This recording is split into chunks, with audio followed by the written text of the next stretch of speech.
ನಮಸ್ಕಾರ ಬಾಂಧವರೇ. ಯಾವುದೇ ಒಂದು ಭೂಪ್ರದೇಶವನ್ನು ಥಿಯೋಡಲೈಟಿಂದ ಅಳತೆ ಮಾಡ್ತಕ್ಕಂಥ ಸಂದರ್ಭದಲ್ಲಿ ಭೂಪ್ರದೇಶವನ್ನು ತ್ರಿಕೋನಗಳಾಗಿ ರಚಿಸಿಕೊಳ್ಳಲಾಗಿದೆ. ಉದಾಹರಣೆಗೆ ಇದು ಭೂಮಿಯ ಮೇಲಿರ್ತಕ್ಕಂಥ ಒಂದು ತ್ರಿಕೋನ. ಇವನ್ನ ಮೊದಲಿಗೆ ನಾವು ಗುರ್ತು ಮಾಡ್ಕೋಬೇಕಾಗತ್ತೆ. ನಂತರ ಥಿಯೋಡಲೈಟ್ ಉಪಕರಣವನ್ನು ಇಲ್ಲಿ ಸ್ಥಾಪಿಸಿ ಸೆಂಟ್ರಿಂಗ್, ಲೆವೆಲಿಂಗ್, ಫೋಕಸಿಂಗ್ ಮಾಡ್ಕೋಬೇಕು. ನಂತರ ಈ ರೇಖೆ ಮತ್ತು ಈ ರೇಖೆ ಮಧ್ಯೆ ಇರತಕ್ಕಂಥ ಕೋನವನ್ನು ಅಳತೆ ಮಾಡಿ ಅಲ್ಲಿ ದಾಖಲಿಸಬೇಕು. ಉದಾಹರಣೆಗೆ ಇದು 30 ಡಿಗ್ರಿ ಇದೆ. ನಂತರ ಥಿಯೋಡಲೈಟ್ ಉಪಕರಣವನ್ನು ಬೇರೊಂದು ಸ್ಥಳಕ್ಕೆ ವರ್ಗಾಯಿಸಿ ಅಲ್ಲಿ ಸ್ಥಾಪಿಸಬೇಕು. ಇಲ್ಲೂ ಸಹ ಸೆಂಟ್ರಿಂಗ್, ಲೆವೆಲಿಂಗ್ ಆ್ಯಂಡ್ ಫೋಕಸಿಂಗ್ ಮಾಡಿ ಇದನ್ನು ಬ್ಯಾಕ್ ಓರಿಯೆಂಟೇಷನ್ ಮಾಡಬೇಕು. ನಂತರ ಈ ಎರಡು ಬಿಂದುಗಳ ಮಧ್ಯೆ ಇರತಕ್ಕಂಥ ಮಾಪನವನ್ನು ಚೈನ್ ಮೂಲಕ ಅಳತೆ ಮಾಡ್ಕೋಬೇಕಾಗುತ್ತೆ.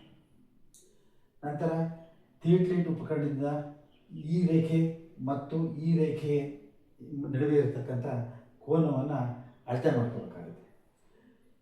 ನಮಗೀಗ ಈ ತ್ರಿಭುಜದಲ್ಲಿ ಈ ಕೋನದ ಅಳತೆ ಗೊತ್ತು, ಈ ಕೋನದ ಅಳತೆ ಗೊತ್ತು. ಯಾವುದೇ ಒಂದು ತ್ರಿಭುಜದ ಒಳಕೋನಗಳ ಮೊತ್ತ 180 ಡಿಗ್ರಿ ಆಗಿರುತ್ತೆ. ಅದರಿಂದ ಈ 180ರಲ್ಲಿ ಈ ಎರಡು ಕೋನಗಳನ್ನು ಕಳೆದರೆ ನಮಗೆ 105 ಡಿಗ್ರಿ ಸಿಗುತ್ತೆ. ನಮಗೀಗ ಈ ಬಾಹುವಿನ ಅಳತೆ ಗೊತ್ತಿದೆ, 3 ತ್ರಿಕೋನಗಳ ಮಾಪನವೂ ಗೊತ್ತಿದೆ. ಈಗ ನಾವು ವಿಸ್ತೀರ್ಣ ಕಂಡುಹಿಡಿಯೋದು ಹೇಗೆ? ಟ್ರಿಗ್ನೋಮೆಟ್ರಿ ಪ್ರಕಾರ A divided by sin A equals B 7 divided by sin B equals C divided by sin C ಆಗಿರುತ್ತೆ. ಈಗ ನಾವು ಈ ಪೋರ್ಷನ್ ತಗೊಳ್ಳೋಣ. ಇದರಲ್ಲಿ ನಮಗೆ ಎ ಮೆಜರ್ಮೆಂಟ್ ಗೊತ್ತಿದೆ, ಸೈನ್ ಎ ಆ್ಯಂಗಲ್ ಗೊತ್ತಿದೆ, ಬಿ ನಾವು ಕಂಡುಹಿಡಿಯಬೇಕಾಗಿದೆ, ಸೈನ್ ಬಿ ಆ್ಯಂಗಲ್ ಗೊತ್ತಿದೆ. ಇದರಿಂದ B is equal to A into sine B divided by sine A ಮಾಡಿದಾಗ ನಮಗೆ ಬಿ ಮೆಜರ್ಮೆಂಟು ಸಿಗುತ್ತೆ.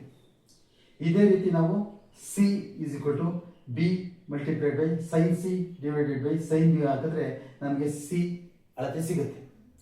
ಈಗ ನಮಗೆ ಎ ಅಳತೆ ಗೊತ್ತು, ಬಿ ಅಳತೆ ಗೊತ್ತು, ಸಿ ಅಳತೆ ಗೊತ್ತು.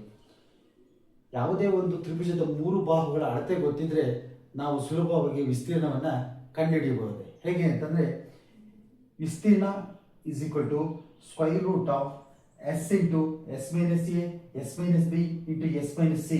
ಇಲ್ಲಿ S A plus B plus C divided by 2 ಆಗಿರುತ್ತೆ.